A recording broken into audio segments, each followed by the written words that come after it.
Na tarde de hoje, a gente vai ter essa webclass com a professora Adriana Lunardi, cujo tema é fisioterapia no perioperatório de cirurgias de grande porte.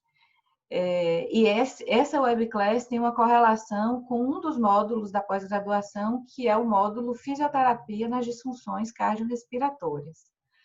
O evento é dividido em duas partes. Na primeira parte, a professora Adriana, né, vai falar, vai fazer sua apresentação.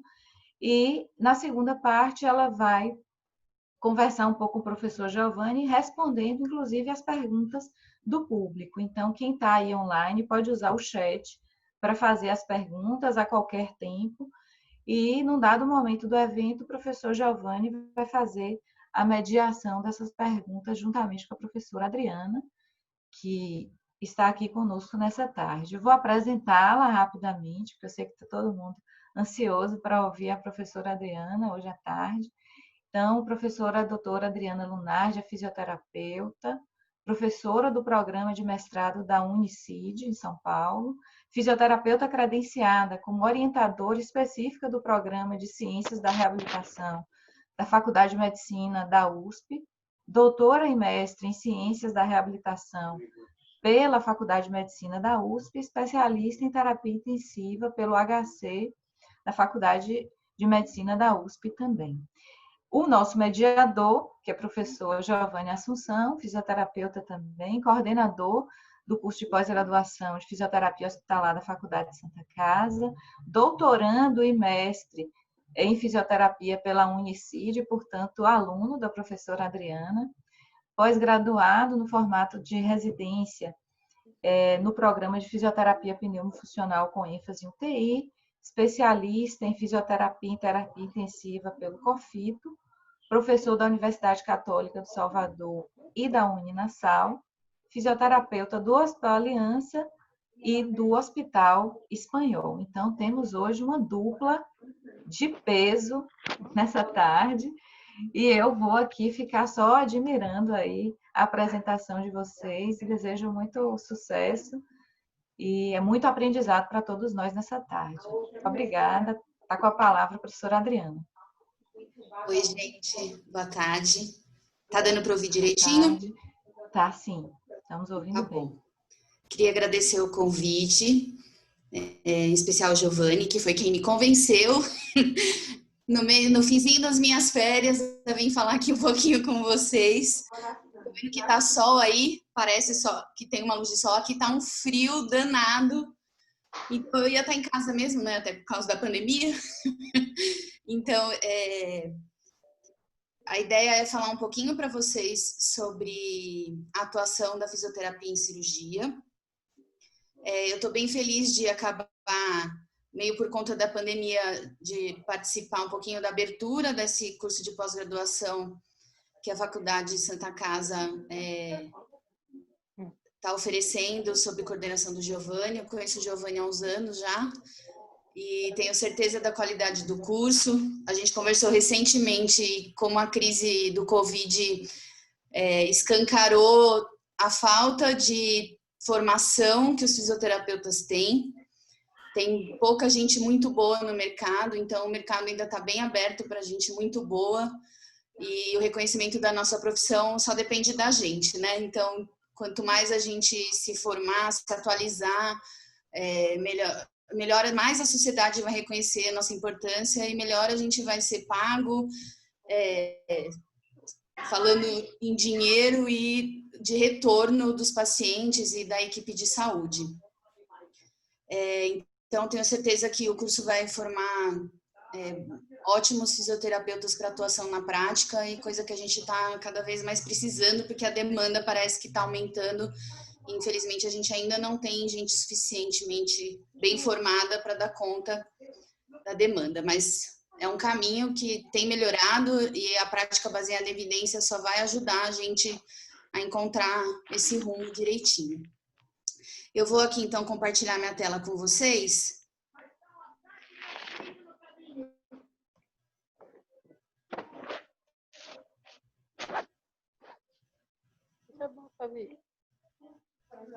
Acho que entrou direitinho, né? Então, o tema da aula vocês já sabem. Eu vou fechar minha câmera também para ficar... Deixa eu ver só se eu consigo fazer isso com a câmera aqui. Isso. Só para vocês focarem nos slides, tá? Então, a ideia é falar da atuação fisioterapêutica nas cirurgias maiores. E eu vou falar tanto do pré-operatório como do pós-operatório. Já deixando claro para vocês que hoje a evidência científica mais forte, de mais peso, mostra que o condicionamento pré-operatório desses pacientes é o tratamento mais efetivo na prevenção de complicação pós-operatória. Infelizmente, ainda isso não é uma realidade na prática clínica, porque os estudos são relativamente recentes.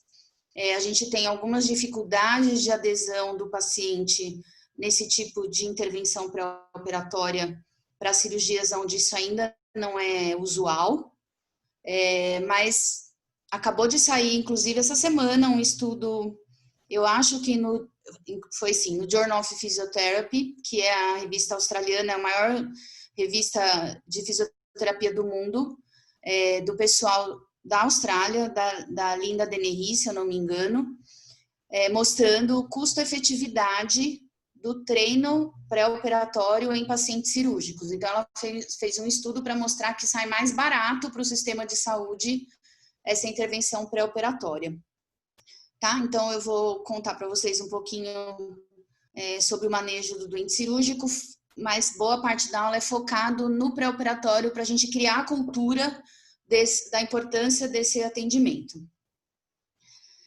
Então, 230 milhões de cirurgias eletivas, que são aquelas que são agendadas, tá? Não são urgências, não são de trauma, são cirurgias eletivas, de grande porte, ocorrem no mundo todo, todos os anos, mais ou menos 200 milhões de cirurgias. Então, é um mercado bem grande. A incidência de complicação pulmonar nessas cirurgias chega a 23%, e desses pacientes que desenvolvem esse tipo de complicação, 1 em 5 acabam morrendo dentro de 30 dias. As complicações pós-operatórias mais comuns, a mais grave é a pneumonia, que é uma infecção.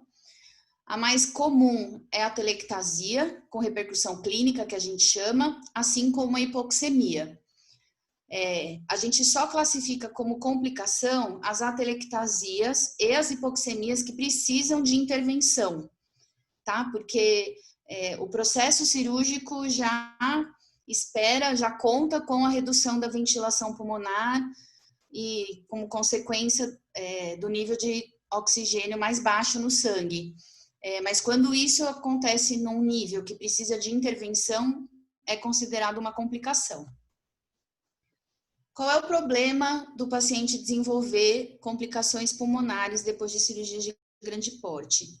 Normalmente isso prolonga a necessidade de tratamento em UTI, como consequência, prolonga o tempo de hospitalização, deixando o paciente mais tempo em hipoatividade e piorando a recuperação dele depois da alta hospitalar. Então, ele demora mais para voltar a fazer as coisas funcionais que ele fazia antes da cirurgia. Isso pode ter uma repercussão psicológica no paciente, perda de estímulo, perda de confiança, medo de voltar a fazer algum tipo de atividade física, ou coisas comuns como subir e descer escada, por exemplo. E isso também impacta na qualidade de vida dessas pessoas, aumentando o risco de morte, a taxa de morte em pós-operatório e os custos em saúde. O que acontece no organismo, comumente, como a gente chama de fisiopatologia da cirurgia? O que é esperado que aconteça no organismo que deixa o paciente suscetível a complicações no pós-operatório? Então, as cirurgias, obviamente, causam traumas teciduais, né? Tem corte, mesmo que seja por vídeo assistido, né? Ou por laparoscopia ou por toracoscopia, existe lesão muscular que demora um tempo para regenerar. Isso pode levar ao prejuízo da funcionalidade E, obviamente, a gente está falando de cirurgias de grande porte, ou seja, as que demoram mais do que 3 horas. E quanto mais tempo a cirurgia leva, mais os prejuízos e as repercussões negativas acontecem no organismo do paciente. E, principalmente, para nós fisioterapeutas, uma coisa que importa bastante são as mudanças no sistema respiratório que as cirurgias causam. Independente se o acesso é torácico, abdominal, ortopédico, cardíaco, tá?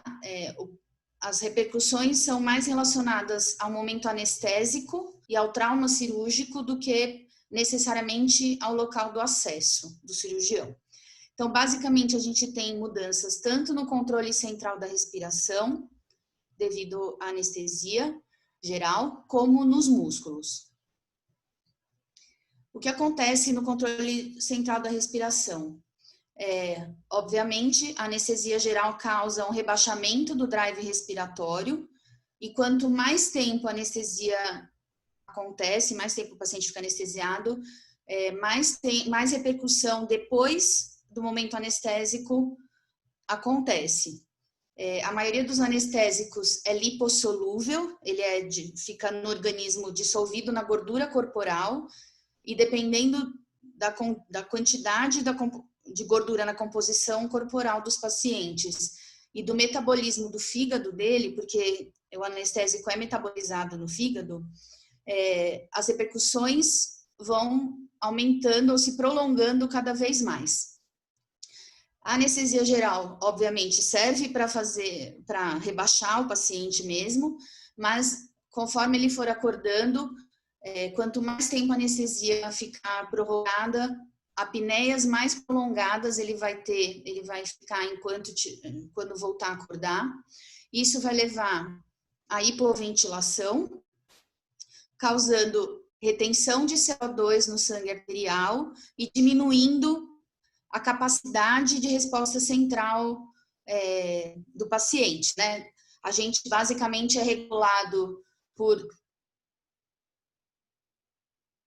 mais rápida que a gente tem de acomodação do drive respiratório quando eu tenho acúmulo ou diminuição do nível de CO2 arterial, e como a hipoventilação vai manter o seu nível de CO2 um pouquinho maior do que o normal, a gente perde uma capacidade rápida de resposta do centro respiratório.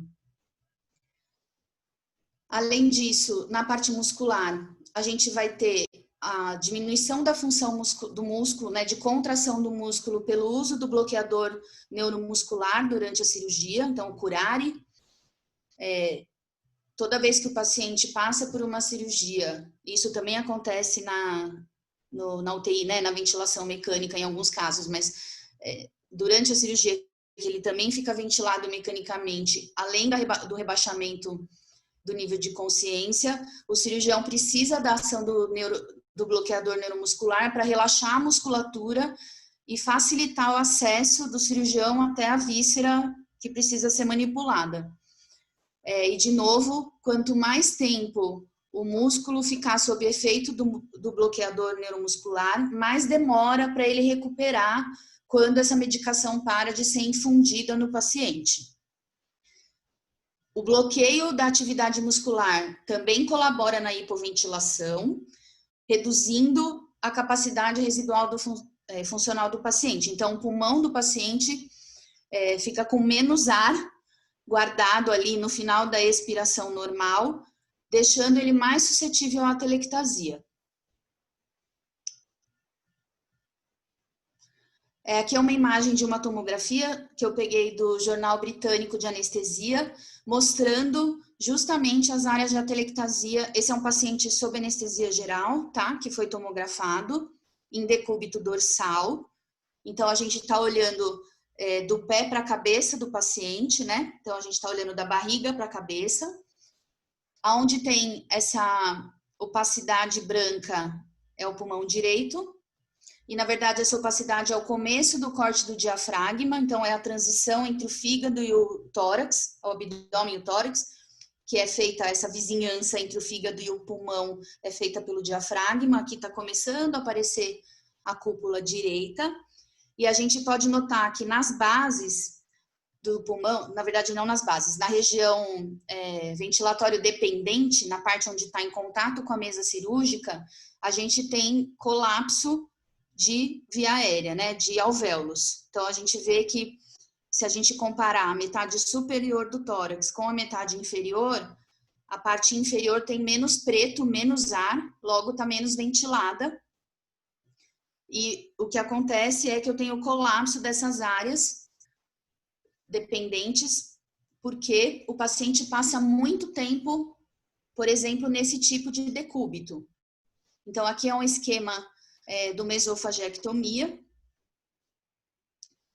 que 5, 6 horas no decúbito lateral. Então, imagina que aquela imagem da tomografia foi colocada com o paciente virada, né, com o paciente em decúbito lateral esquerdo, e aí ainda é colocado um coxim debaixo do paciente para aumentar a visão do cirurgião no tórax direito, né? É como se o coxim ajudasse a expor as vísceras para cima, para facilitar a manipulação do cirurgião. O contato com a mesa cirúrgica, além de estar carregando o peso do hemitórax que está para cima, o superior, e a manipulação do cirurgião ainda está sendo colabado, esmagado pelo coxim e pela mesa cirúrgica. Então, o paciente passa 6 horas ventilando muito mal o pulmão da área dependente, o de baixo, que está em contato com a mesa cirúrgica, e, por outro lado, o pulmão que está em cima também está sofrendo a pressão da cirurgia, né? Os apoios do cirurgião lá em cima. E por isso que a gente tem essa telectasia, esses colapsos nas áreas em contato com a mesa cirúrgica nos pulmões do paciente. Obviamente que isso vai mudar de acordo com o decúbito onde a cirurgia é feita, né? Então, é isso que acontece por dentro do paciente, né? Um esquema, naquele decúbito lateral, por exemplo. Então, o pulmão que fica na área dependente, na parte de baixo, ele vai ter um efeito shunt, porque ele está bem oxigenado por conta da gravidade, mas ele tem pouco ar chegando por conta das pressões. O pulmão que está em cima vai fazer o efeito espaço morto, que a gente chama, onde a ventilação está aumentada, mas eu tenho pouca irrigação, pouca oxigenação vinda para o sangue por conta da gravidade. Então, a gente tem pouca área de pulmão com a relação ventilação-perfusão ideal, que é entre 0,8 e 1, né? Como se praticamente todo o ar que chega consegue ser oxigenado para levar para frente. Tá? E aí, imagina que quanto mais tempo o paciente passar nesse decúbito, pior a repercussão, né? Mais colapso vai ter na área que está sofrendo as pressões, na área dependente do pulmão, e menos sangue vai ter para oxigenar na outra parte do pulmão, onde está chegando bastante ar, mas com pouco sangue para fazer as trocas gasosas. Além da musculatura torácica propriamente dita e todos os efeitos da medicação, anestesia e bloqueador neuromuscular, a gente também tem outro problema, uma outra sequência de cirurgias para a musculatura, que é o rompimento de fibras musculares. Quando acontece esse tipo de abordagem, ou no abdômen ou no tórax, a perda de integridade dos músculos acaba dificultando a eficiência ou diminuindo a eficiência da tosse, porque o músculo não contrai adequadamente e a tosse é feita, né, pela contração da musculatura expiratória, principalmente, com a ajuda da musculatura expiratória, principalmente.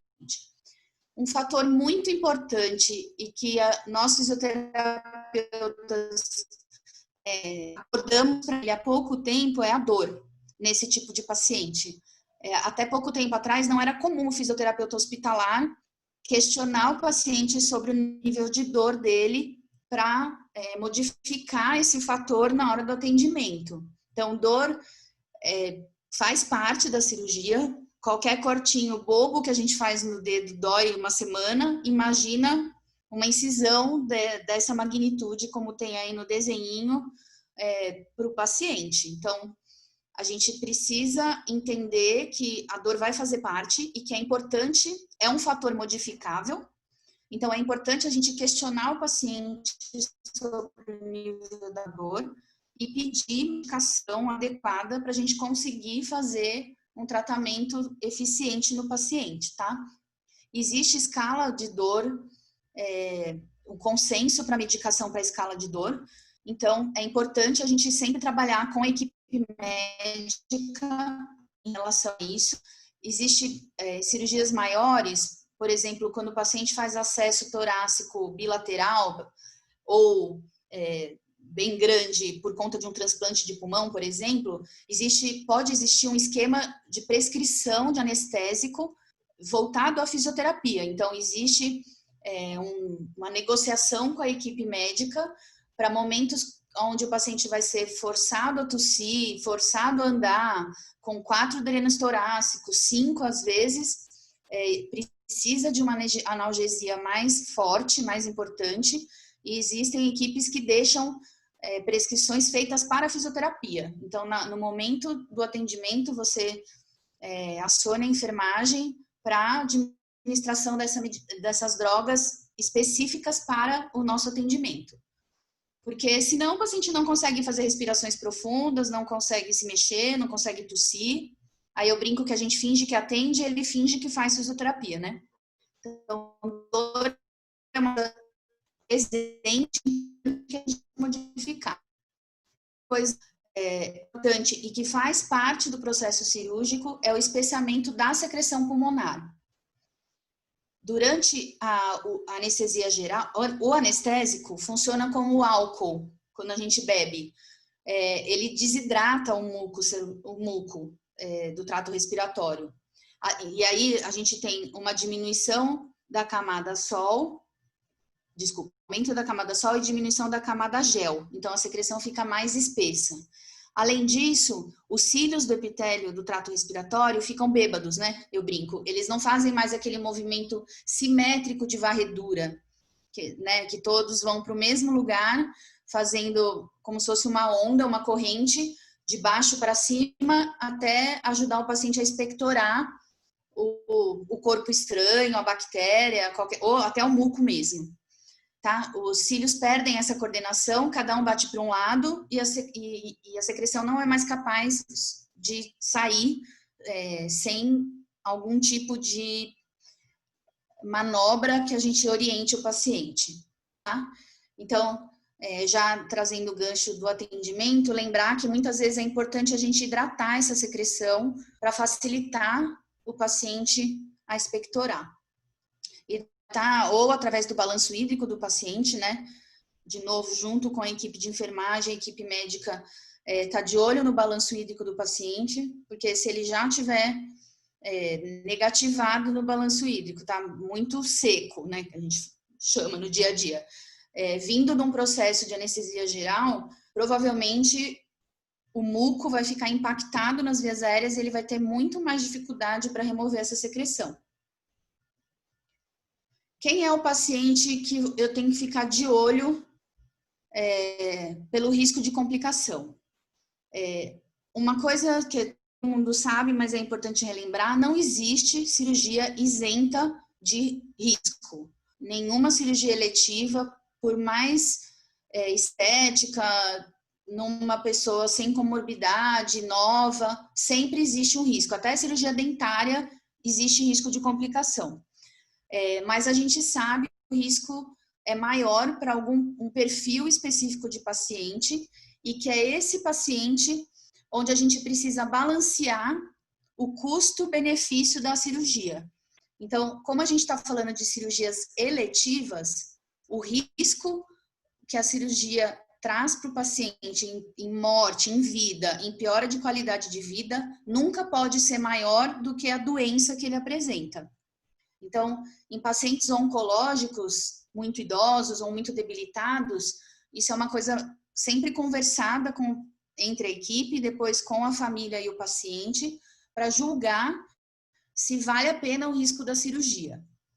Se o paciente tem um prognóstico, sei lá, por um câncer de pâncreas de 6 meses de vida e a cirurgia, pelo perfil dele, se ele for submetido à cirurgia que precisa fazer, ele tem um risco, sei lá, de 40% de permanecer hospitalizado por mais de 30 dias, talvez não vale a pena ele passar esse tempo hospitalizado. É esse tipo de jogo de custo-benefício que a gente precisa avaliar com o risco cirúrgico, tá? E aí, o risco cirúrgico, em geral, é feito por escalas. Existem algumas equipes, pelo menos aqui em São Paulo, onde existem fisioterapeutas que fazem parte da escala, do grupo de risco cirúrgico, que ajuda na aplicação das escalas e nos testes que eu vou mostrar mais para frente para vocês, tá? Então, basicamente, essas escalas, elas têm que identificar o risco de complicação de determinado paciente. A ideia de fazer essa quantificação do risco além de balancear o custo-benefício, nas situações onde isso é possível, manejar o perioperatório para prevenir essas complicações, tá? E complicação pós-operatória é tido como o aparecimento, o surgimento de uma situação nova, tipo uma pneumonia, ou uma exacerbação de uma condição crônica, uma asma. Então, o paciente foi submetido à anestesia geral e a anestesia geral causou broncoespasmo nesse sujeito. Então, existem essas duas definições, né? As duas coisas são tidas como complicação. E existem doenças que são possíveis a gente manejar o perioperatório para diminuir o risco. E aqui que a fisioterapia já começa a atuar no doente cirúrgico. Existem duas escalas que são as mais recentes e têm sido mais usadas no meio cirúrgico especificamente para risco pulmonar. Então, quem trabalha em hospital ou passou estágio em hospital na graduação pode ter visto que na evolução anestésica, na avaliação de risco anestésica, existe escala para risco cardiovascular, escala para risco renal, escala para risco nutricional, ou escalas gerais, como a ASA, que é a escala da Sociedade Americana de Anestesia. Mas hoje tem se usado mais as escalas específicas para cada sistema ou aparelho, tá? Para tentar manejar mais de perto, mais pontualmente o problema de cada paciente. A RISCAT e a Periscope são as escalas mais recentes. Elas, num painel de especialistas, chegaram nesse nível de risco cirúrgico, que eu vou contar aqui. Então, o que é considerado um alto risco de complicação? Quando o paciente tem de 20% a 42% de chance de complicar. Moderado, de 5% a 13% e baixo, de 1% a 2%. E aí, a gente trabalha para tentar diminuir o paciente do alto risco para passar ele para moderado, se for possível, ou para baixo, tá? E, de novo, olhando esse percentual que a gente negocia dentro da equipe e com o paciente e a família sobre o custo-benefício daquele procedimento. Quais são as variáveis independentes, ou seja, quais são os fatores que esses grandes estudos concluíram que são os fatores que levam o paciente a complicar? Então, cirurgias que têm acesso torácico ou abdominal aumentam o risco de complicação. Cirurgias que durem mais do que 2 horas. Pacientes que são fumantes, então tabagismo ativo, são fumantes no momento da internação, né? Dentro do hospital não pode mais fumar. Pessoas com doença respiratória ou cardíaca prévia. Saturações, pacientes já com hipoxemia abaixo de 96% no pré-operatório. Pacientes anêmicos e a idade. Dentro desses fatores, existem os fatores que a gente consegue manejar e os fatores que a gente não consegue manejar. Então, o que a gente não consegue manejar? A idade das pessoas. Então, A gente sabe que quanto mais velho o paciente, mais risco de complicação ele tem. Esse OR é o odds ratio, que é a razão de chance. Então, a razão de chance nula, que tipo nem piora e nem melhora, é 1. Então, o paciente que tem entre 60 e 69 anos, ele tem 1,1 mais chance de complicar. Então, ele tem 101% de risco maior do que quem tem menos de 60 anos. Quando pacientes acima de 80 anos aumentam 4 vezes, 400% mais risco de complicar, mais chance, né? Não mais risco, mais chance de complicar. Então, quanto mais idosa a pessoa mais o custo-benefício da cirurgia precisa ser pesado. O tipo de cirurgia, então, se o acesso é torácico ou abdominal, também não tem como modificar, porque se precisa tirar um tumor do tórax, do pulmão, precisa fazer o acesso torácico, não dá para operar pelo pescoço, por exemplo. Então, não tem jeito. Esse é um risco conhecido e que a gente tem que assumir. Então, quem faz cirurgia torácica tem 290% mais chance de complicar do que outros tipos de cirurgia, como a ortopédica, como a neurocirurgia, por exemplo. Lembrando que eu estou falando de complicação pulmonar, tá? E a cirurgia abdominal também aumenta em 170% o risco de complicar o pulmão. E aqui os fatores que são modificáveis, que é onde a equipe tenta trabalhar, manejar, para reduzir, tirar o paciente da faixa de alto risco para moderado, de moderado para baixo, dentro do possível. Então, esses são os fatores que a gente tem que ficar de olho, porque é o que a gente consegue mudar, melhorar para diminuir o risco do paciente. Então, o primeiro deles é o tabagismo. Então, pessoas que param de fumar diminuem o risco de complicar em 20%. Então, lembra que o odds ratio de 1 é quando não melhora e não piora. Quando eu tenho um odds ratio menor do que 1, a gente chama de fator protetor.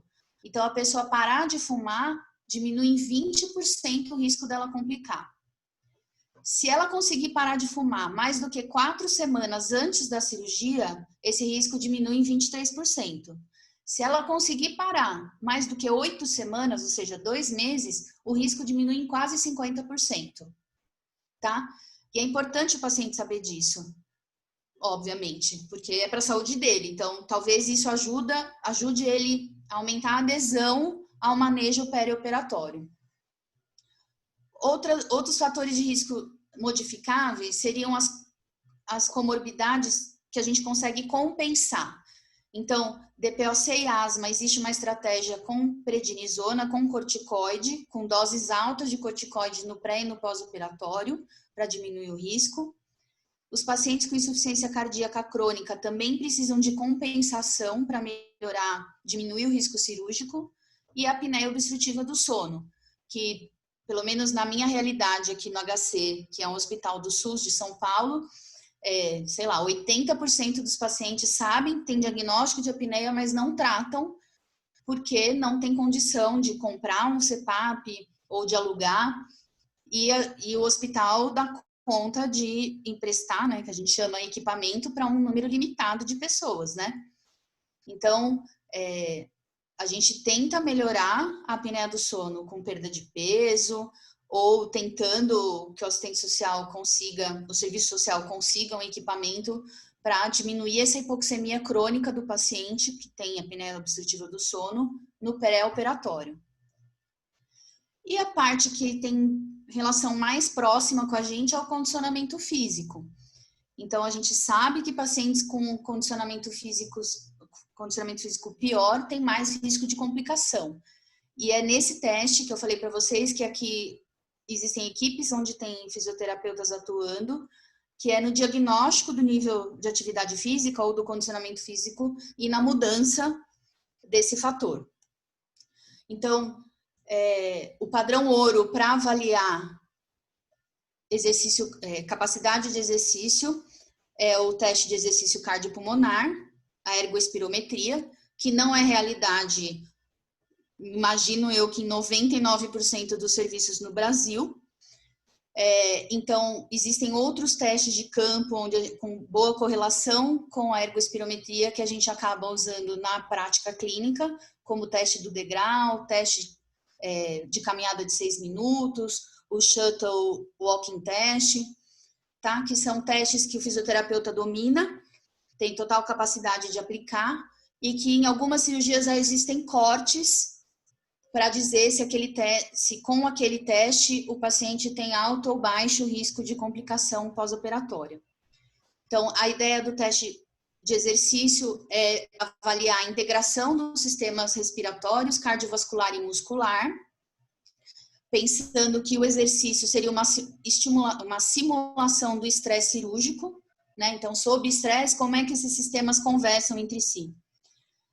E esse pesquisador Brunelli é um italiano que estuda isso há muitos anos, né? Vocês estão vendo que a referência já é bem antiga, de 2008, em cirurgias torácicas, e ele fez vários estudos determinando o nível de corte para cirurgias torácicas, tá?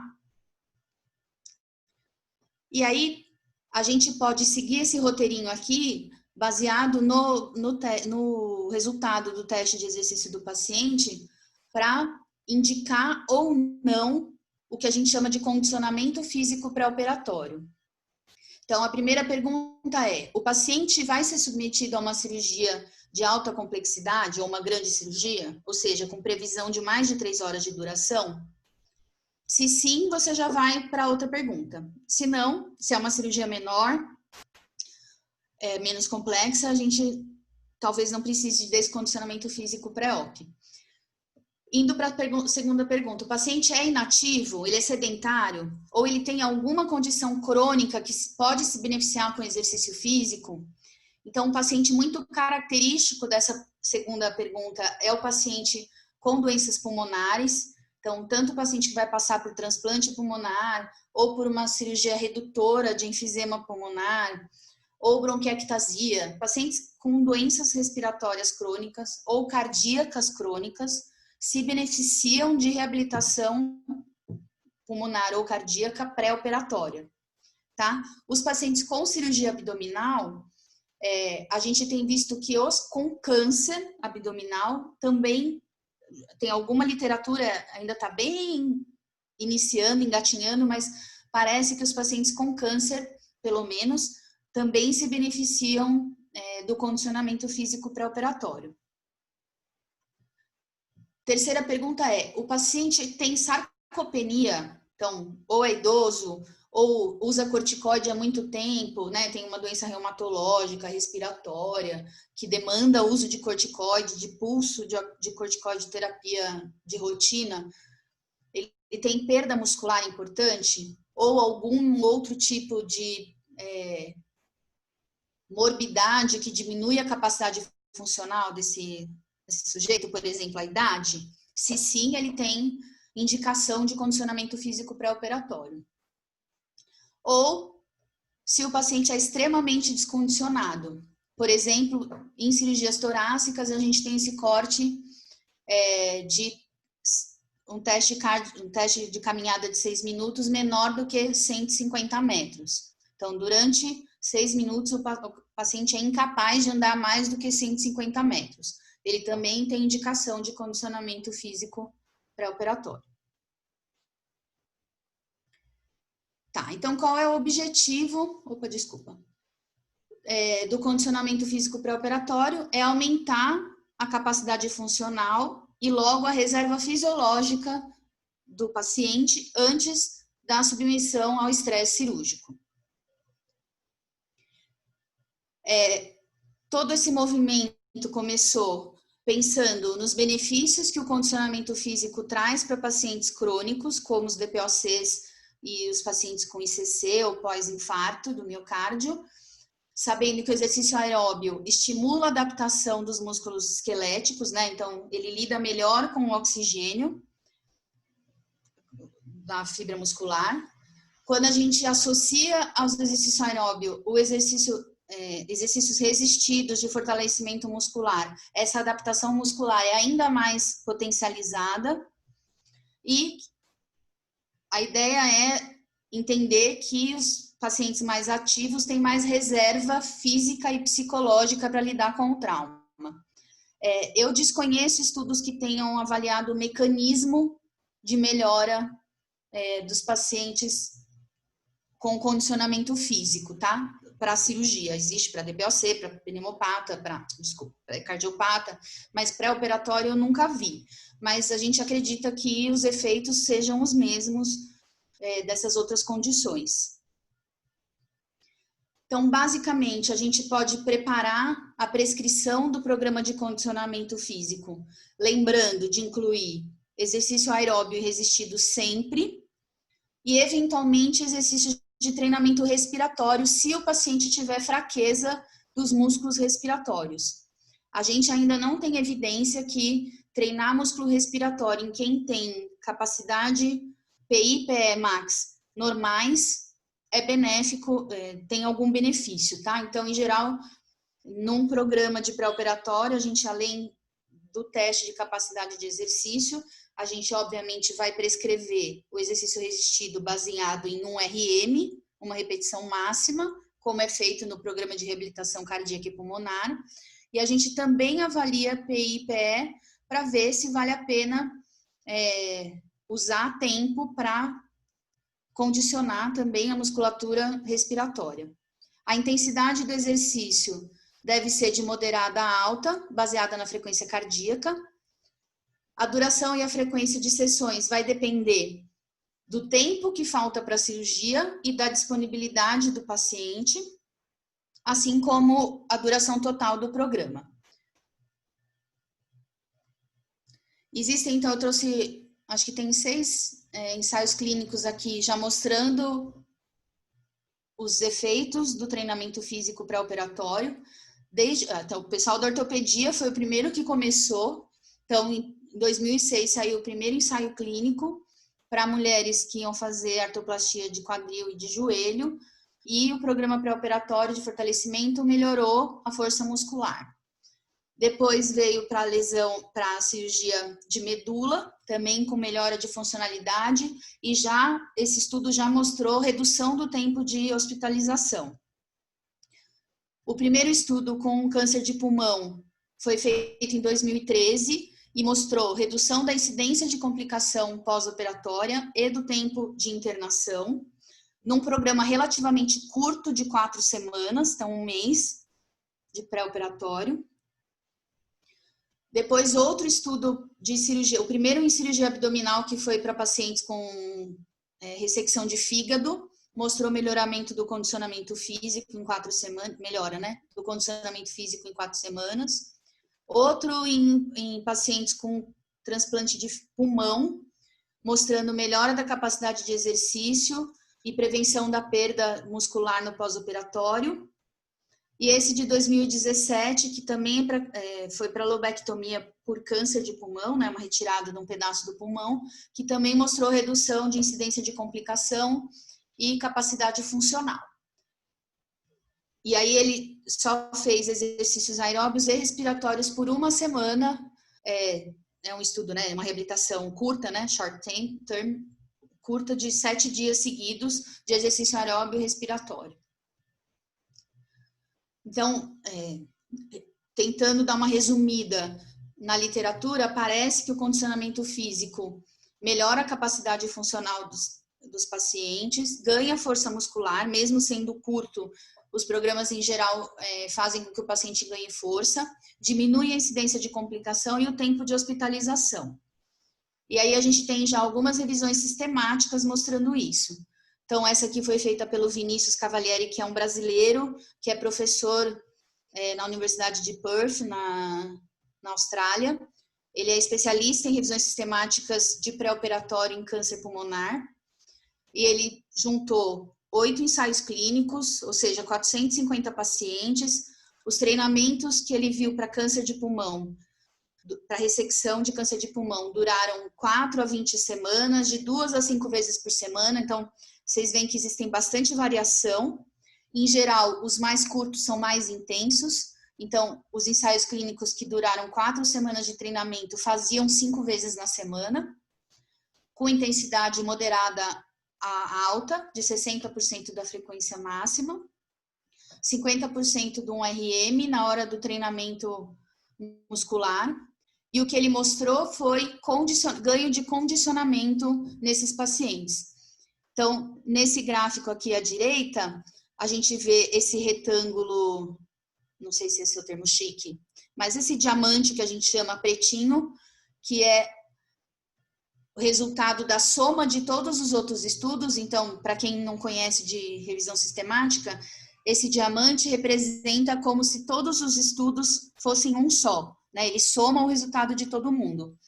E aí ele mostrou nessa parte, na figura 4, que é a de cima, um ganho para quem faz exercício da capacidade física avaliada pela ergospirometria, o VO2 pico, e na figura 5, na de baixo, melhora do teste de caminhada de 6 minutos. Tá? Então, avaliado dos dois jeitos, que a gente chama de capacidade funcional, né? O teste de caminhada de 6 minutos, também melhorou com o condicionamento físico. Essa outra revisão sistemática também foi feita com câncer de pulmão, englobando pacientes com e sem DPOC, reuniu 571 pacientes e mostrou que quem faz condicionamento físico pré-operatório diminui o risco de complicação pulmonar. Então, o diamante, que aqui está cinzinha, está do lado esquerdo, diminuindo, né? Favorecendo quem fez exercício. E aqui, a pneumonia. Especificamente, parece que o que diminuiu foi a incidência de pneumonia. Também teve diminuição do tempo de internação hospitalar. Essa outra meta-análise foi com cirurgia abdominal e também mostrou diminuição da morbidade pulmonar, né, da complicação pulmonar, a favor de quem fez reabilitação pré-operatória. De novo, outra revisão sistemática mostrando diminuição de complicações para quem fez pré-reabilitação, que eles chamam, em cirurgias abdominais maiores. Então, a mensagem do pré-operatório o condicionamento pré-operatório parece prevenir complicações em pacientes de alto risco, ou seja, cirurgias grandes e pacientes com doenças importantes como câncer e DPOC. A gente ainda não tem uma delimitação específica para quem tem câncer e para quem não tem.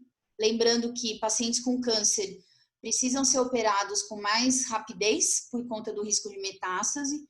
E, em geral, são pacientes mais consumidos, mais emagrecidos, com menos reserva fisiológica do que os pacientes sem câncer. E o próximo passo é estabelecer a rotina desse tipo de tratamento na prática clínica. No pós-operatório, o que a gente sabe? Que os objetivos da fisioterapia precisam ser preservar ou melhorar a função cardiorrespiratória e física dos pacientes, obviamente dependendo dos achados da avaliação fisioterapêutica, funcional, respiratória, prevenir e tratar complicações pulmonares e osteomioarticulares, quando o paciente tiver risco de desenvolvê-las. O que a gente deve lembrar de incluir na sessão de fisioterapia pós-operatória? Técnicas que mantenham o nível de oxigenação adequados no paciente. Então, eventualmente, em pacientes com muitos drenos de tórax ou com uma condição basal respiratória pior, é importante a gente lembrar de complementar com oxigênio o paciente durante o exercício, se ele começar a desaturar abaixo de 88%, 87% no pós-operatório, porque a gente precisa de oxigênio no sangue para melhorar a cicatrização da ferida cirúrgica. E, óbvio, manter as funções vitais do organismo, né? É que a gente até conseguiria manter com o nível de oxigenação mais baixa, mas quando o paciente está numa fase catabólica de pós-operatório, é importante a gente lembrar de manter esse nível de oxigenação mais alto, suplementar oxigênio se precisar durante o exercício. técnicas que expandam, mantenham a expansão pulmonar, ou consigam expansão pulmonar. E manter a expansão pulmonar, às vezes a gente tirando o paciente do leito, elevando o decúbito, botando para andar, eu não preciso nem fazer exercícios específicos para expandir pulmão. A demanda ventilatória, quando eu estou me mexendo, principalmente contra alguma resistência, já vai aumentar, né? Já vai ter um estímulo muscular maior no centro respiratório e ativar os meus volumes, a minha musculatura respiratória, aumentando meus volumes e capacidade pulmonares. Além disso, manter as vias aéreas o mais limpa possível para facilitar a oxigenação dos tecidos, né? Facilitar a troca de ar nas vias aéreas. Mobilização progressiva, visando a reabilitação das AVDs. Então, tirar o paciente o mais rápido, desde que com segurança, do leito, aumentando a demanda de mobilização dele, fazendo atividades cada vez mais complexas, dentro do nível de segurança, ajuda ele a reabilitar as AVDs e diminuir as complicações pós-operatórias. Uma coisa que sempre, pelo menos na minha prática clínica, sempre se pergunta, inclusive cirurgiões gostam de palpitar nessa área, se é melhor usar Respiron ou Voldyne, que são as marcas mais comuns aqui, para expandir pulmão do paciente no pós-operatório. Na verdade, não importa, não existe diferença entre os incentivadores, o que existe é diferença entre os pacientes. Existem estudos mostrando que a gente deve investir tempo da terapia em pacientes com risco, com alto risco. Pacientes de risco baixo não se beneficiam de fazer fisioterapia no pós-operatório. Então, melhor do que atender 12 pacientes, 20 pacientes no pós-operatório, dentro de 6 horas, que é o período que a gente tem para atender, mais ou menos. De qualquer jeito, fazendo pouca coisa com todo mundo, é melhor focar em atender 4, 5 direito, fazendo todas as etapas que são necessárias para o atendimento pós-operatório, porque esses pacientes, desde que eles sejam os de risco, né? Porque são esses os pacientes que vão se beneficiar. Eu sei que muitas vezes a questão do convênio, dos protocolos hospitalares, a gente não pode não atender um paciente de 20 anos que fez uma colecistectomia que durou 40 minutos, paciente sem comorbidade, mas isso é uma coisa cultural, que a gente tem que ajudar a mudar.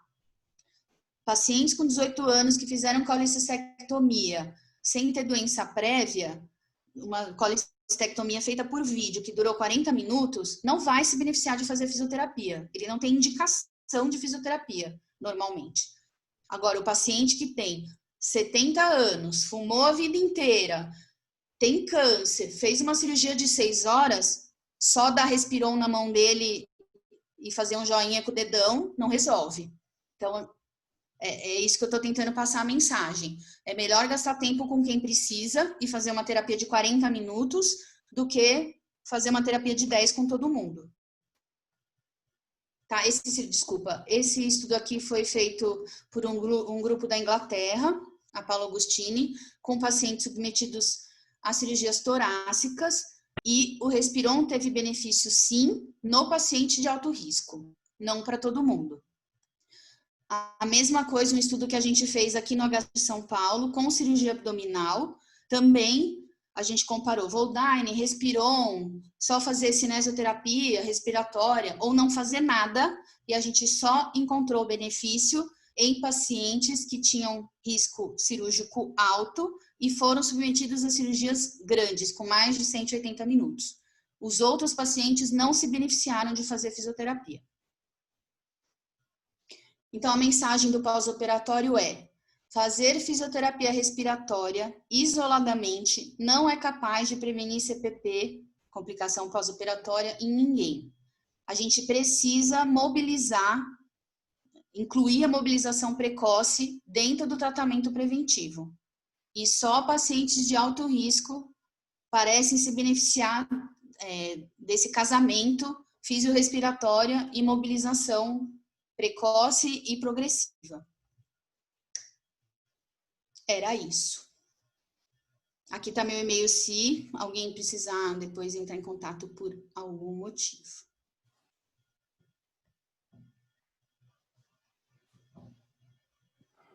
Oi, Adri, tá ouvindo? Tô.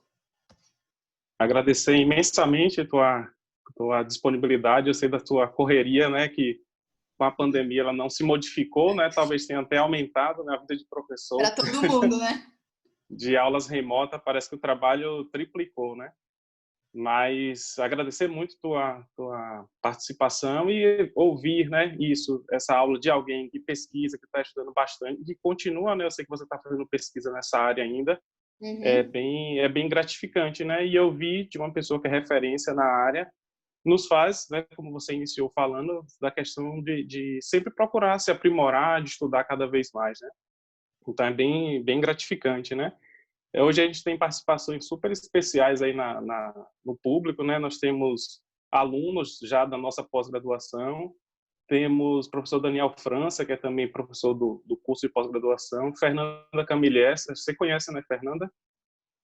Não sei se eu conheço. Ela acha que eu conheço?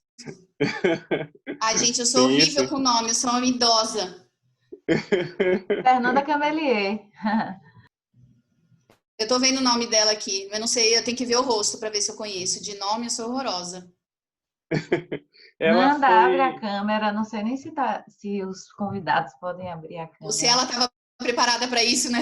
Que às vezes também tá, né? tem isso.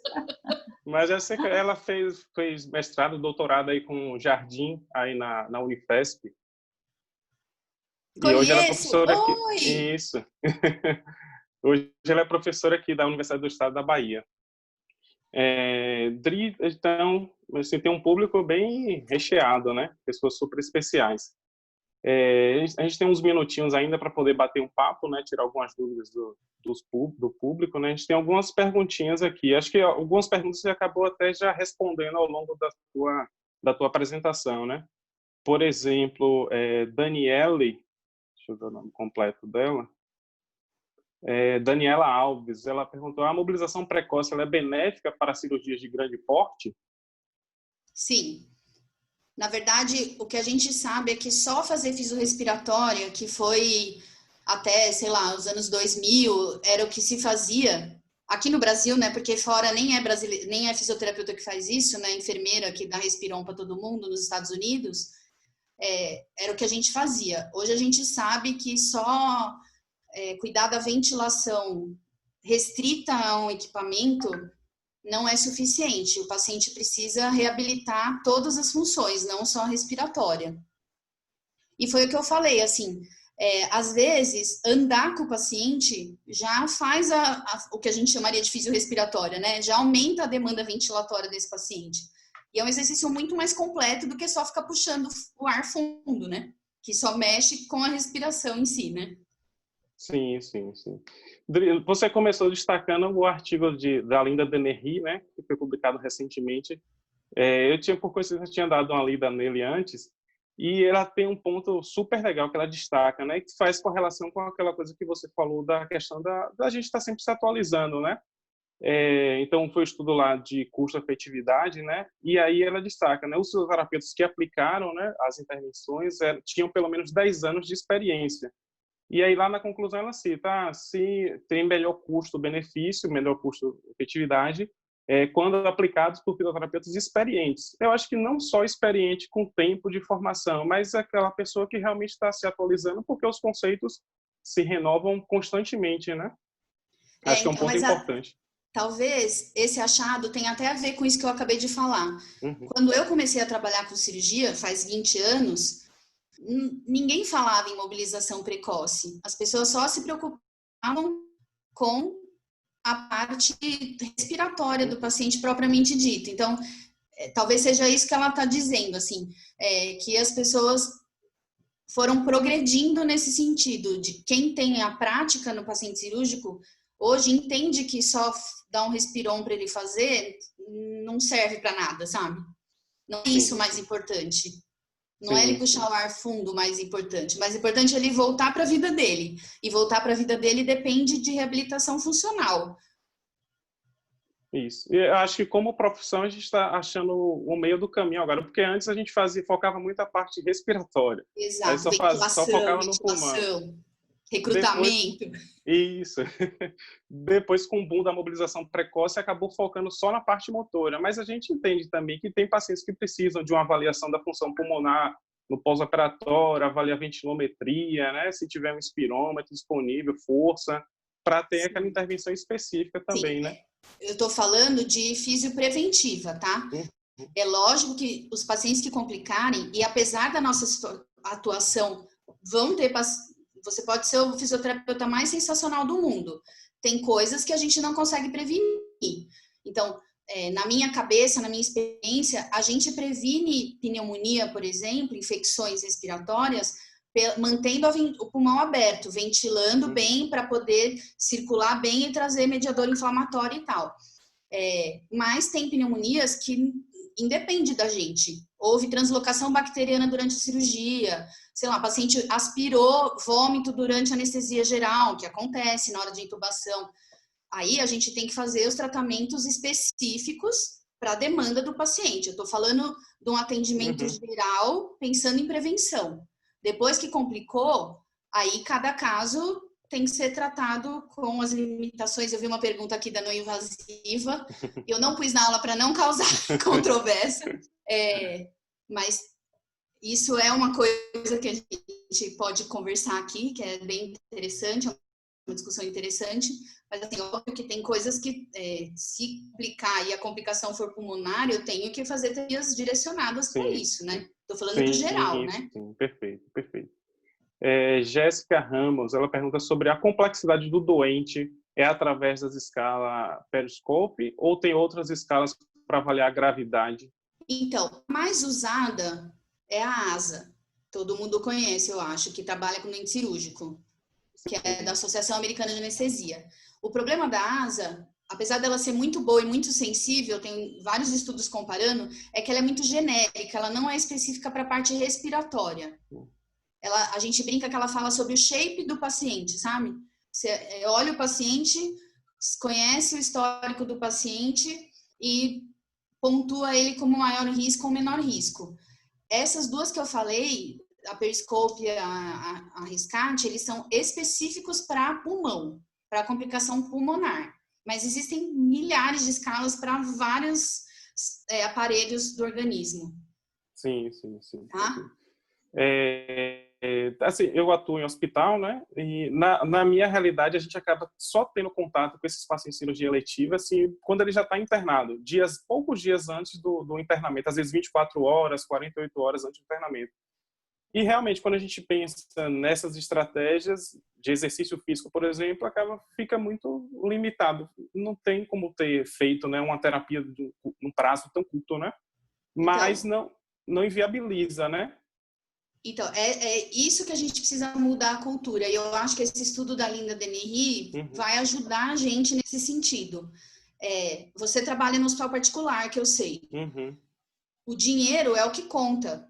Assim, o quanto o paciente custa para o hospital. Então, se você provar que custa menos para o convênio e para o hospital atender esse paciente no pré-operatório do que ele passar um tempão lá internado, usando UTI, ventilador... Cada dormida na UTI custa, sei lá quantos meses de fisio pré-operatória. Cada dia que ele dorme no leito da UTI sem precisar de nada, que não existe. Então, isso é uma coisa que vai ser aos poucos. Do mesmo jeito que hoje ter fisio em todas as unidades cirúrgicas, não era assim. Não existia fisio para unidade cirúrgica. Hoje eu não conheço nenhum hospital aqui, pelo menos na minha realidade, que não tenha fisioterapeuta atendendo paciente cirúrgico. Isso foi com o tempo, foi cativando. Vai ser a mesma coisa do pré-operatório. Eu trabalho no SUS e eu também não, como eu disse, e que eu saiba, nem na Austrália, que é onde tem a maior massa de produção desse assunto, isso é rotina. O condicionamento pré-operatório.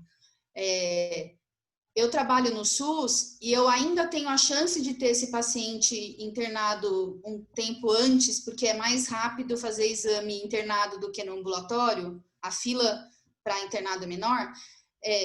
7 dias, 10 dias no máximo. Eu não consigo condicionar esse doente em 10 dias, em teoria.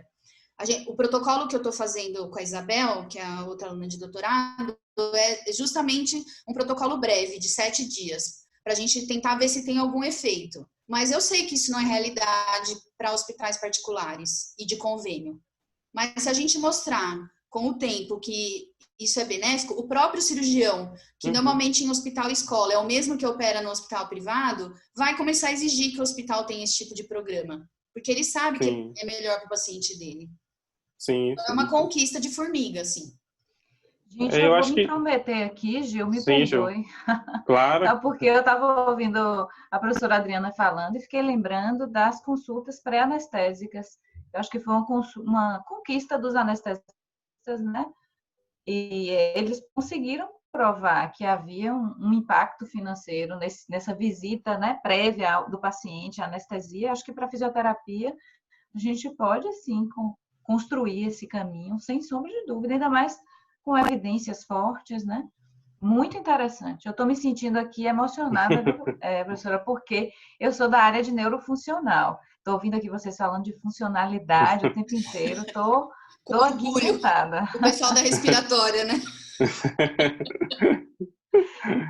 Outra coisa que eu queria comentar, Gil, é que Fernanda perguntou aqui se ela poderia fazer uma participação. Acho que vai ser muito legal a gente ter Fernanda aqui na mesa. Claro, com certeza. Fernanda, se você quiser participar, pode ligar sua câmera aí, seu áudio. Fica à vontade. Oi, pessoal, boa tarde, tudo bem? Vocês me escutam? Sim, escutamos. Sim. Boa tarde. Não tava preparada, como falou a Adriana, para fazer. Passei um batom rápido, que eu vi que a Adriana estava toda bonita para poder participar. Então, primeiro, né, parabenizo Juliana e Giovanni por terem, né, realizado essa atividade muito bacana. Nem sempre a gente consegue participar por causa das demandas mesmo do horário que a gente ficou. Adriana, é sempre muito bom te ouvir, muitíssimo obrigada, né, pela forma como tu apresentas. Tu és mesmo uma profissional muito importante, né, que levas o nome do nosso país em relação à fisioterapia, de tanto trabalho que tu produzes com o teu grupo. Vira e mexe, a gente está discutindo algum artigo do grupo de vocês e é muito prazeroso, a gente sente muito orgulho disso. Então, muito bom te ouvir, né? A forma como tu apresentas, muito didática. Eu acho que tu fosse, assim, muito sábia, né? Em discutir algumas coisas. Até fiz um comentário no chat, assim, da importância da gente utilizar realmente, né? Os equipamentos que a gente tem disponível, que não apenas ter os equipamentos, mas a ação de que é necessário a gente tem que utilizar quando é a grande discussão em relação aos espinômetros de incentivo. Muito do que eu queria comentar é justamente isso, né? Os passos que a gente precisa dar para mudar essa realidade. Então, eu também só trabalho não é nem no SUS, na verdade, é um atendimento gratuito, porque é uma rede informal do cuidado. E a gente sabe o quão difícil é essa assistência, né? Principalmente nessas questões de pré-operatório. Então, eu acho que a gente precisa, sim, né, mobilizar, e esses estudos todos que tu mostra, eles nos colocam nessa condição da gente fortalecer as nossas associações, né? E aí, Daniel, que está aqui também, está vinculado à Sobrafir. Eu não sei também, né? Acho que tu também, provavelmente, como é que a gente pode estar levando isso? Eu acho que essa perspectiva que a gente tem de melhorar essa assistência, principalmente no pós-operatório, eu vejo muito difícil para os nossos pacientes do SUS, né? Às vezes eles ficam tantos meses para poder conseguir realmente um procedimento. E eu acho que a gente tem muita coisa que a gente pode ajudar. Então, acho que a tua fala nos sensibiliza muito, né, do que a gente pode fazer. Eu queria te fazer uma pergunta que é muito simples, mas é uma coisa que a gente vem discutindo muito.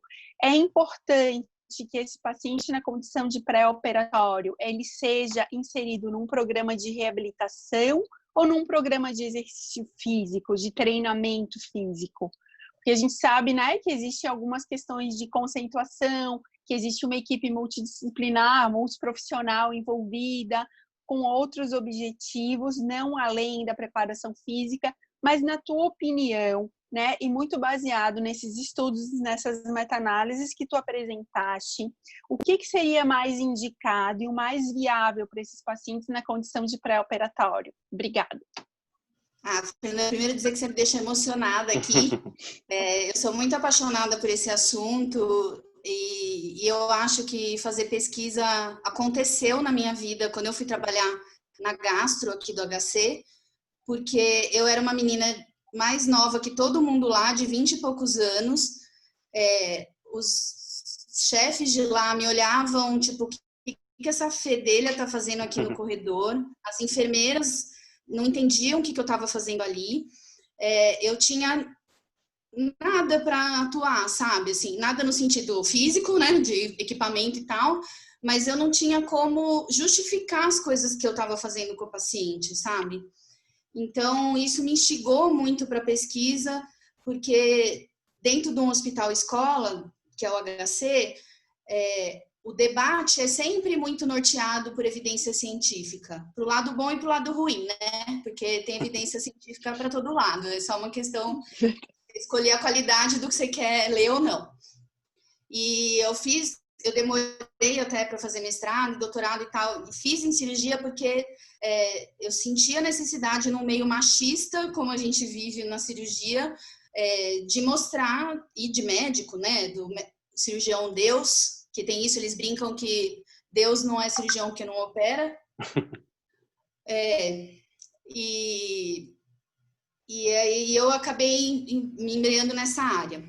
E eu sou muito feliz, assim, de fazer o que eu faço e poder ajudar a profissão a crescer.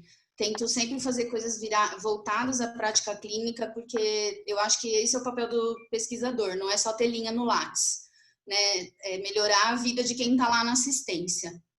E já até esqueci o que você perguntou, que eu fiquei tão aqui na conversa. Sobre exercício ou reabilitação?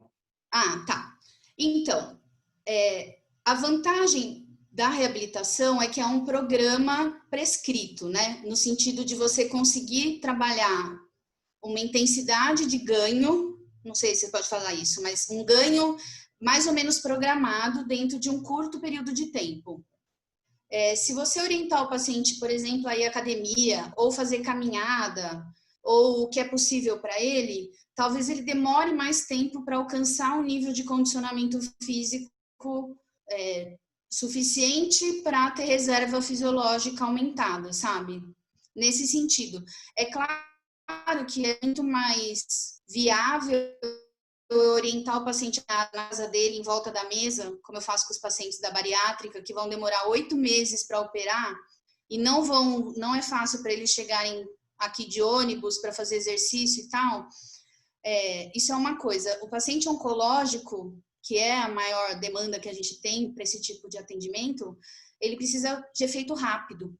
Então, um programa de condicionamento físico prescrito para ele, individual, teoricamente, a gente acha que é mais efetivo do que orientar a atividade física. Orientar a atividade física, a gente devia orientar para todo mundo e fazer, inclusive, né? E que também não é uma rotina nossa orientar a atividade física na alta do paciente, por exemplo, né? E sobre o programa de reabilitação, é claro que, utopicamente, se o paciente fizesse um segmento nutricional, ia ajudar muito a nossa vida. Psicológico, anestésico, né? Um clínico que cuide das comorbidades e tal. Mas eu acho que a gente ainda não está nesse nível, assim, de ter... A gente nem consegue fazer fisioterapia, né, pré-operatória por um tempo maior. Imagina envolver uma equipe inteira. Mas eu tenho esperança que, assim como reabilitação pulmonar e cardíaca, se um dia isso virar rotina, eu imagino que vários profissionais vão acabar aderindo a esse programa, porque é bom para todo mundo, né? Aumenta campo de trabalho para muita gente, melhora a vida do paciente, diminui o custo em saúde. Então, eu acho que é uma questão de tempo. Acho que vai acontecer, mas é uma questão de tempo. Aí teve mais uma pergunta que me veio na cabeça agora. Como convencer, fazer virar rotina isso? Isso eu acho que é o mais difícil. E eu acho que como foi tudo na nossa vida de fisioterapeuta até hoje, é o dia a dia. E acho que isso depende de nós, como profissionais, conseguirmos atuar do melhor jeito possível para o paciente, se manter atualizado de algum jeito. Eu espero que essa pandemia tenha aproximado a gente do online, porque eu sei que é muito difícil trocar plantão. Depois de 10 anos depois de trabalhar, você pensa, ninguém vai me pagar mais por isso. Por que eu vou fazer um congresso? Por que eu vou ler um artigo se meu plantão vai custar a mesma coisa para o hospital? Ninguém vai valorizar. Eu escuto isso muito de fisioterapeutas assistenciais. Para que eu vou fazer um congresso se eu não vou ganhar mais nada por isso? Ainda vou ter que trocar o plantão, porque nem o dia do plantão o hospital vai me dar. Enquanto a gente tiver esse pensamento, as coisas vão ficar como estão, assim. Eu acho que isso depende da nossa cultura na graduação. Acho que isso é uma coisa que a gente não aprende, não ensina para graduando. Tem que vir como profissional, assim. Por que o médico é estimulado a trabalhar, em teoria, a maioria deles, pelo menos do que eu vejo, com evidências recentes e a gente não é? Por que a gente ensina a tapotar até hoje na faculdade? Né? Sendo que não tem mais para que aprender a tapotar. Sabe, esse tipo de coisa, assim. Então, eu acho que é o dia a dia. Eu acho que cada residente ou cada médico que trabalha com você, que vê o efeito do seu trabalho, tem que entender que isso é um efeito do trabalho de todos os fisioterapeutas. E isso vai fazer com que a gente vá mudando a consciência da equipe de saúde. Eu acho que é um degrau por dia, assim. É claro que quanto mais a gente conseguir se embrenhar no meio, querendo ou não, ainda o modelo de saúde que a gente tem nos maiores lugares do mundo, na maioria dos lugares do mundo é centrado no médico. Então, a gente aqui ainda é muito adiantado, assim, eu acho que a gente não tem essa noção. Eu tenho o Elinaldo, que o Giovanni conhece, do Amapá, ele foi fazer o pós-doc, metade do pós-doc dele na Bélgica. Ele não conseguiu coletar dado lá, porque o médico prescreve a fisioterapia lá até hoje, na Bélgica. Então, a gente no Brasil tem uma independência muito boa, mas a gente ainda tem um modelo centrado no médico. Então, quanto mais a gente conseguir disseminar essas informações para os médicos em congresso, no dia a dia, na beira do leito do paciente, com certeza do que está falando e mostrando evidência científica, além de resultado, que se está baseado na evidência em teoria, o seu paciente vai responder, a maioria dos seus pacientes vai responder aquilo, a gente vai alcançando os degraus semana a semana, assim. É o que eu acho, pelo menos eu espero. Ótimo. Adriana, desculpa, Giovanni, tua fala me contempla muito. Tu estavas aqui comentando, né, sobre essa questão da assistência ainda centrada no médico e como é importante, né, a gente ter um olhar para os outros níveis de atenção também. Porque muito disso que a gente fala e talvez, né, essa aproximação com o usuário, a gente precisa, inclusive, rever a inserção do fisioterapeuta na atenção primária, por exemplo. Exato. Né? Eu estava aqui pensando, programas de reabilitação ou de treinamento físico na comunidade, né, que possam envolver outros profissionais de saúde, seriam muito mais abrangentes se a gente envolvesse grupo, profissionais inseridos no NASF, e a gente vem discutindo isso muito. Será que tem que ter especialidade na atenção primária? Não é a especialidade em si, mas o conhecimento de uma assistência do cuidado integral. Então, eu acho que também vem por esse caminho, a conscientização dos cirurgiões, dos anestesistas, né? A realidade do Giovanni, que vem falando dos planos de saúde, que a gente sabe que gera custo, mas também para uma outra parcela da população, da importância da assistência do fisioterapeuta, da fisioterapia em outros cenários. Acho que isso é muito bacana. Muitíssimo obrigada, mais uma vez, parabéns a ti, a Juliana e a Giovanni também pela atividade. Obrigada. Obrigada, Fernanda, por você estar aqui e pelas perguntas. Obrigada, Nanda. Daniel França, que é nosso professor lá da pós, ele fez uma pergunta no público de pós-operatório sobre a ventilação não invasiva ou técnicas de mobilidade diafragmática. Se tem alguma experiência sobre a avaliação de mobilidade diafragmática e de VNI no pós-operatório. Então, mobilidade de diafragma, a gente sabe que ela diminui por conta da anestesia geral. Então, a gente sabe...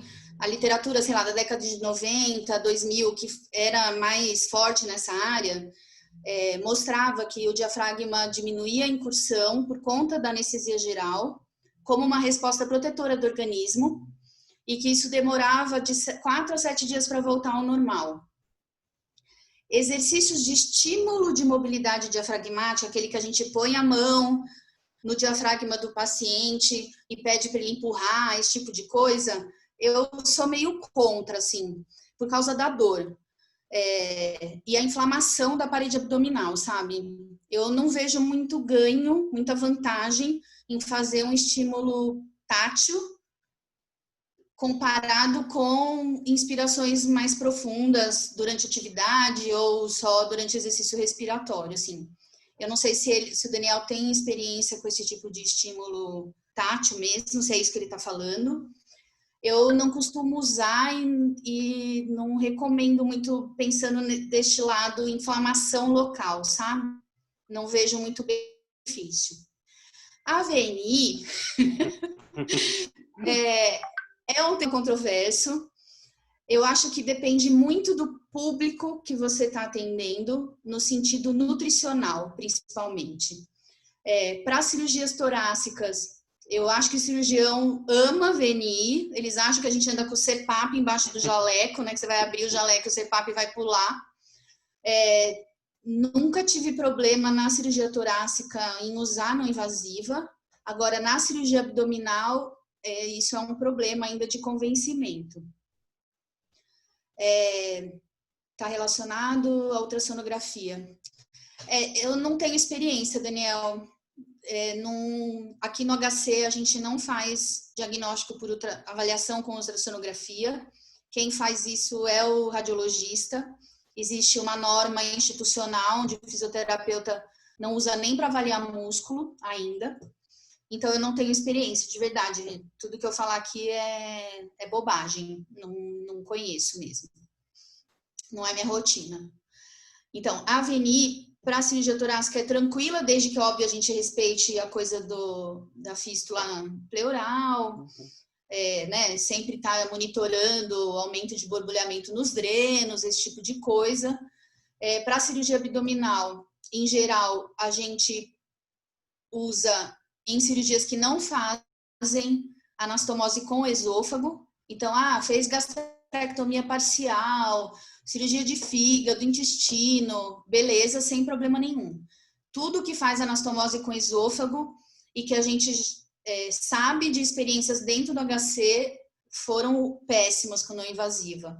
Abriu as anastomose, né? Anastomose, pneumotórax, então a gente realmente não usa por conta do nível nutricional dos pacientes. Existe um estudo, se eu não me engano, de 2007, francês, com mais de 1.000 pacientes, mostrando que usar não invasiva não aumentou o número de fístulas em pacientes com esofagectomia, mas o doente que está descrito no estudo francês não é o doente que eu vejo aqui, que demora muitos meses para conseguir vir a operar, são muito emagrecidos, já estão com o esôfago totalmente fechado por tumor quando vem para cá. Então, realmente, eu mesma parei de brigar com os cirurgiões, porque eu acho que é muito perigoso ainda para o nível nutricional dos nossos pacientes. Dri, Fernanda perguntou sobre a utilização de testes funcionais ou testes de campo no pré-operatório, porque você citou o teste de esforço, né, o R espirométrico, como padrão ouro, mas você também relatou que é difícil o acesso, né? Em geral, a gente usa teste de caminhada de 6 minutos para os pacientes de cirurgia torácica, faz parte do protocolo aqui no HC, tanto para indicar a cirurgia como para contraindicar. Então, se o paciente anda menos de 150 metros, ele é contraindicado até melhorar, e aí, por isso, especialmente no transplante pulmonar, a reabilitação pré-operatória o condicionamento pré-operatório faz parte do protocolo de atendimento, e o pós também. Então, 150 metros é o corte para a cirurgia torácica, tanto para indicar como para contraindicar. Para a cirurgia abdominal, a gente fez um estudo com teste de caminhada de 6 minutos. A gente não viu, o teste não foi capaz de detectar pacientes de risco, porque são pacientes melhores, né, funcionalmente. Então, eu imagino, não tenho experiência, mas eu imagino que testes de incrementais que cheguem perto do máximo, não submáximo, como teste de caminhada, sejam melhores. A gente pegou o teste por protocolo aqui, Não acho que pega para todo mundo, acho que dá teto para paciente bom, que é a maioria. E é isso, degrau é muito conceituado já para torácica, teste de 6 minutos, mas para a cirurgia abdominal, provavelmente o shuttle pegue mais do que testes submáximos. Ótimo, perfeito. Lucas Soares, a pergunta dele é um pouquinho fora, né, do foco da aula, mas assim, envolvendo o processo de avaliação desse paciente na UTI, especificamente a avaliação funcional. Ele pergunta sobre a opinião, a vivência sobre o uso da escala PERM, SCORE. Eu não tenho experiência com PERM. Eu acho que uma escala complexa, ela é longa, mas ela é multidimensional. Então, eu acho que tudo depende do que é que você está querendo avaliar. O Giovanni sabe disso mais que eu. O que você está querendo avaliar no momento? Você quer saber funcionalidade em relação à mobilidade? Eu acho que tem escalas muito mais rápidas, objetivas, para você aplicar nesse paciente. Você quer saber a funcionalidade global desse paciente relacionada a todos aos domínios, né? Sei lá, independência para comer, cognição, existem escalas mais complexas como a PERM, tá? Mas eu não tenho experiência, vivência com ela. A gente lá no hospital acaba aplicando para todos os pacientes a FSS, né? Que foi a escala que a gente trabalhou no mestrado e vem trabalhando no doutorado também. Mas ontem eu dei uma aula na residência aqui do Hospital Público Roberto Santos e eles utilizam como rotina a PERM-SCORE e dizem que não tem tanta dificuldade, mas assim, é uma opção. Vai de treinamento, né, da equipe e tudo mais. É uma opção que existe, né? Assim como a MIF, né? Tem várias, né? Aí, uma coisa que eu fico meio pensando sempre é se a escala é perguntada ou se o paciente executa a atividade para você pontuar. Porque eu acho que muda muito o tempo de aplicação, né? Na vida real. Sim. Essas mais conhecidas, elas dependem da execução do movimento, né? Para o fisioterapeuta avaliar e poder pontuar, né? A FSS mesmo, eles até orientam que você não pode ser perguntada, né? O paciente tem que realizar o movimento, você, como fisioterapeuta, gradua pontua o nível de assistência, né?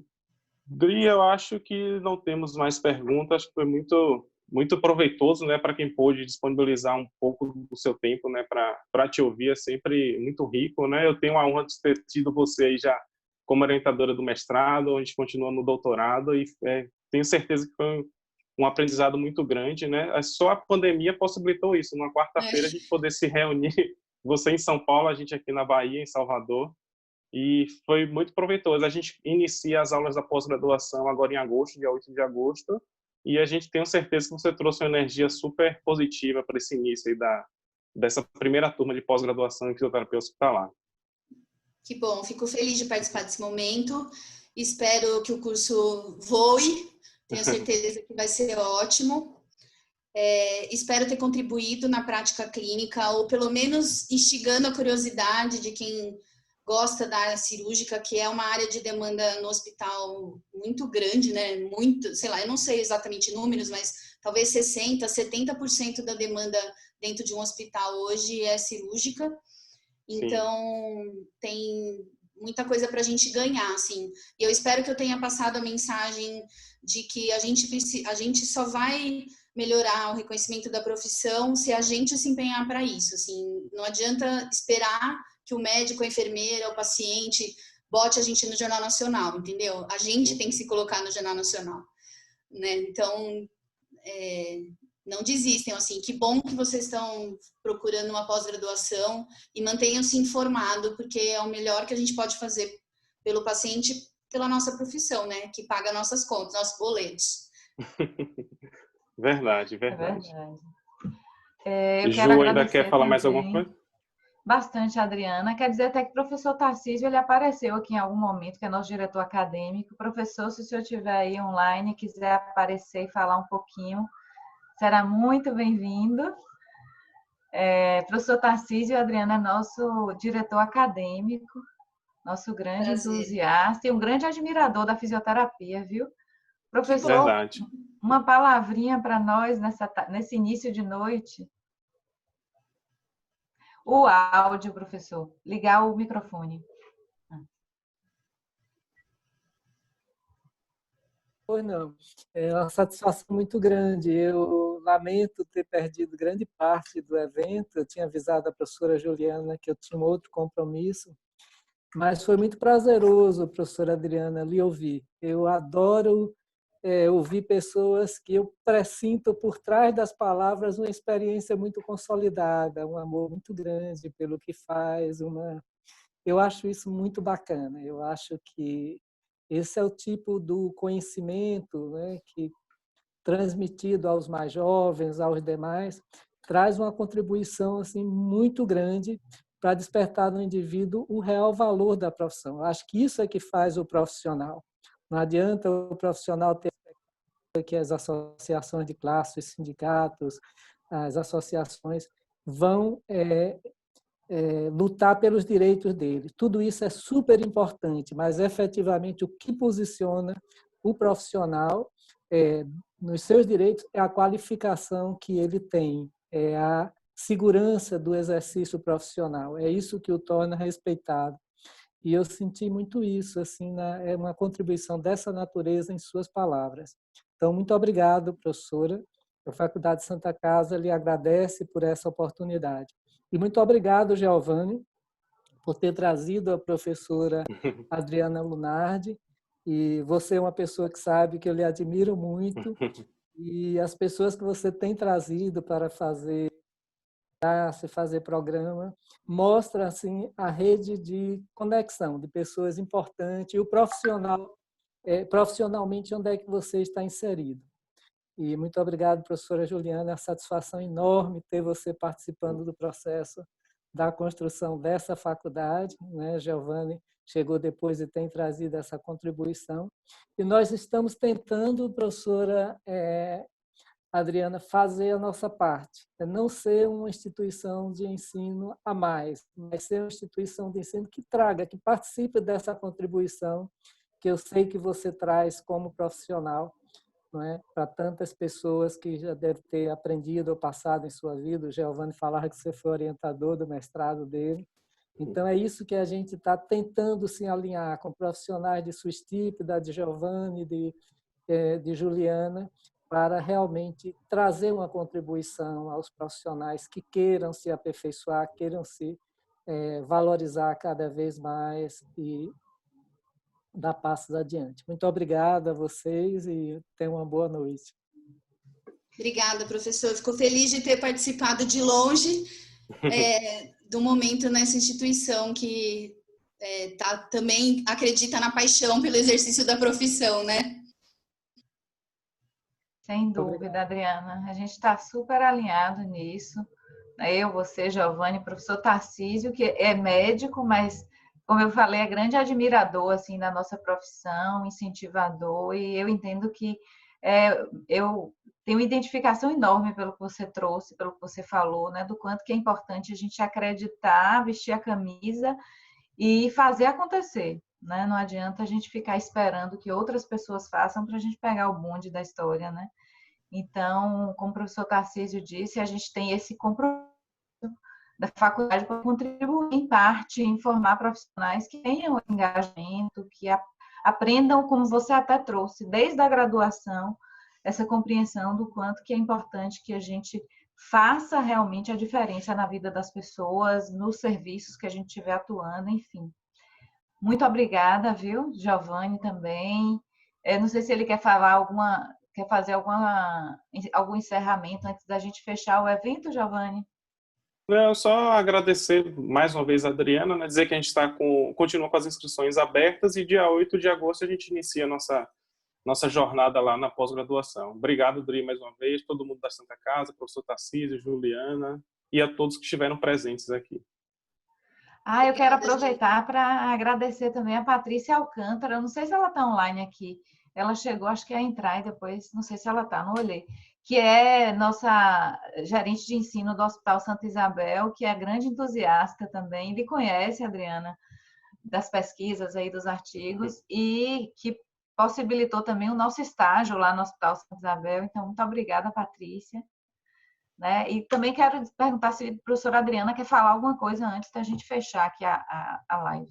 Eu só quero agradecer, dizer que foram horas muito boas das minhas férias. Esse calor soteropolitano chegou aqui porque está muito frio em São Paulo hoje.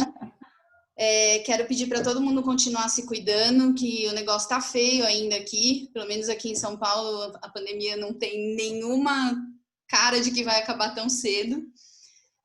Dizer que eu estou feliz de participar desse momento da Faculdade de Santa Casa, porque pelo que vocês estão dizendo aí, pensam como a gente, né? E boa sorte no curso. E quando precisarem, estou aqui à disposição.